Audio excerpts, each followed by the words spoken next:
Hello students. So in the previous video we talked about heating effect of electric current and how it is based on the formula of electric power, and we saw the derivation of this heating effect of electric current, and then we saw how this heating effect is also used in our day-to-day lives by the simple examples of electric heater, toaster and bulb. We also saw one of the important points of the heating effect, that is the fuse. A fuse is simple wire that is connected in an electric circuit so that when more current passes, it heats up immediately and then it starts melting and completely melts before any more current passes through it. So as soon as the current passes through it, it heats up and it melts completely so that the circuit is broken and no more current passes through the circuit, thus saving our appliance and also saving our household from any type of fire dangers, okay, or fire hazards. So fuse is a very important part in our household. So we'll also talk about other few areas from this chapter that we apply on our household devices or connection in our home. One of them is parallel connection. You heard this before in series and parallel resistances, right? You heard about this in series and parallel resistances. In all these examples we saw about series and parallel connection, right? Why this is important to us? Because we studied that whenever we have parallel combination, we have a device connected over here. Suppose we have a bulb over here, we have another appliance, let's say TV, in this area, and we have fridge in this location, and all of these are connected to our household supply, that is AC current, alternating current. Because in our houses we don't use batteries, we have alternating current. So we have parallel combination for our different appliances and different sockets in our home. So this socket is in your room, this is also in your room, but this is in your kitchen, and all of these three, they are not connected to the same wire, okay? So what happens, let's compare it to what happens when we connect them in series. Let's say one single wire is used for all these appliances in series, okay? So this is the bulb first of all, this is TV, and this is fridge. So on this you have connected a bulb, and on this one you have connected a TV, and on this socket you have connected a fridge. Now compare it. Let's say that this socket where the bulb is connected, something goes wrong, and over here the circuit breaks, okay? So the current is no longer passing in this bulb. That means the current comes from here, but it does not go in this wire. Why? Because there is some problem over here. But if it does not go over here in this bulb, but still it goes in this wire, because this is completely joined in the rest of the circuit, and so is the bridge. In the same way, if the TV is broken, or let's say a socket over here is not connected properly, then the bulb and the fridge will continue to work, because the current will pass through this one and this one, but not through TV, okay? So if one of the connection is not working, then still the third one will work. Now if let's say one of the connection over here, a bulb is not working, so over here the current passes through bulb, then through TV, and then to fridge. So even if any one of the socket is not working, that means the circuit is broken, and therefore the current will no longer pass through any of the appliance. So that is a problem for us. Another thing, the biggest one before this, is that in series connection the potential difference is different. If you remember, potential difference is different. So what happens is, you will have to require different potential difference for different appliances. Instead, wherever you go around the world, for AC current at household devices, it is simply given as 220 volt. So if you check your any of the appliances, it will say 210 volts. So what happens is, we know that in parallel combination potential difference remains same and current changes depending on the resistance. So all the appliances around the world are made up of in such a way that they require 220 potential difference, so that you can apply any socket, any fridge, and still any type of TV in any of the socket around the house or any other house, it will still require 220 volts. So the potential difference applied in every house is 220 volts, because any appliance requires 220 volts only. So we can keep the potential difference steady, and according to each resistance of each device, the current can be changed. So that is another simplicity for us. So you don't have to apply different potential difference for different devices. Instead, you can give just one potential difference to all the devices, and then the current can be changed respectively. So these two are very important aspects of our day-to-day life, and parallel connection is one of them. Another thing is that if you connect resistors in parallel, I have a simple example for you.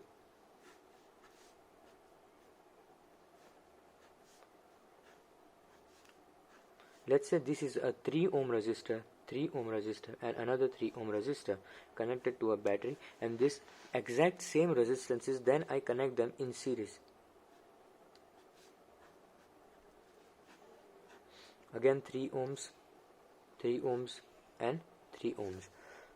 So what happens is, when I connect them in parallel, the total resistance of the whole circuit decreases, and therefore more current will pass through it. But if I connect them in series, then the total resistance of the whole circuit increases, and therefore less current will pass through it. I'll give you a simple example. Over here, all these three are connected in series, right? Sorry, parallel, right? So we apply the formula for parallel, that is 1 upon R is equal to 1 upon 3 plus 1 upon 3 plus 1 upon 3. So this becomes 1 upon R equals 1 plus 1 plus 1 upon 3. This becomes 3 upon 3 or equals 1. Therefore R equals also 1. That is 1 upon 1, which means R equals 1 ohm. So the total resistance of this whole combination is just 1 ohm. But if I use series connection, then the total resistance R is R plus R plus R. That means 3 plus 3 plus 3. So the total resistance becomes now 9 ohms. So the total resistance of this circuit is 9 ohms, and this circuit is only 1 ohm. So as you can see, we have many benefits. So that if the total resistance is less, then more current can easily flow in it. And if the total resistance is more, then less current will flow in it. Understood? So these are the advantages of using parallel combination over series combination. I hope it is clear to you, students. Yes? Okay. Okay, students, I have two questions for you. The first one is, heat energy of 320 joules is produced in 10 seconds across a 2 ohm resistor. Find the current flowing through it. So you have been given heat energy, time has been given, and resistance have been given.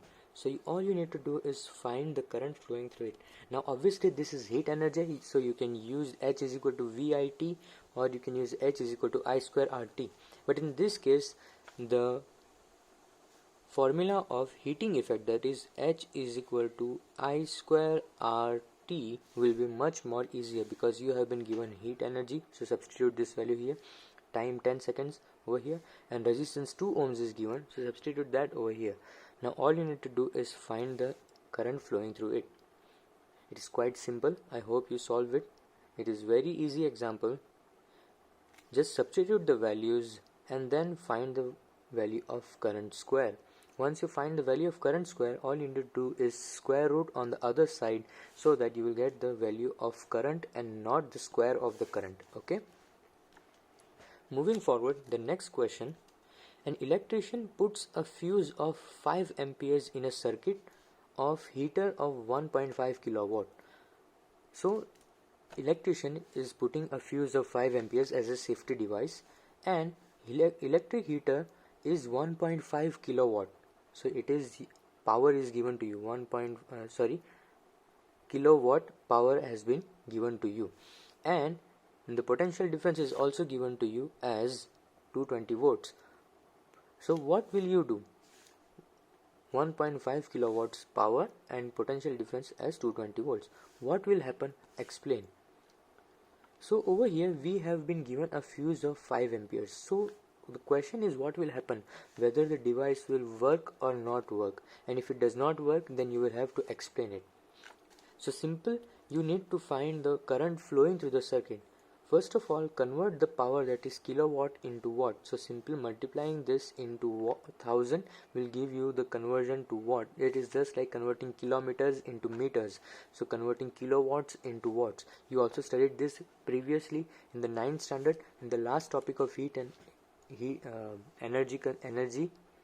In that you force, pressure and energy, in that chapter you also studied about this, that conversion of watts into kilowatts. So you can convert this and then apply this in the formula, that is P is equal to VI. Work, energy and power, not work and force, sorry, work, energy and power. So the formula is P is equal to VI, convert power into watts and then apply this 220 volts over here. You will be able to find the current flowing in the circuit. So once you find the current, you will have to answer the question what will happen.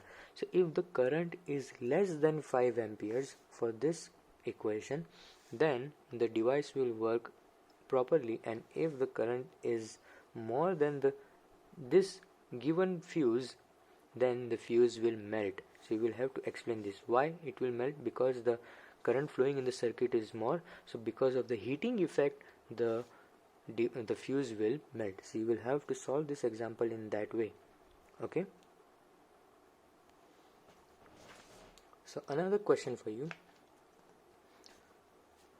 3 resistors are connected in parallel, obviously 2 ohms, 5 ohms and 10 ohms. The question asked is, find the total effective resistance of the whole circuit. The potential difference connected is 10 volts, as you can see.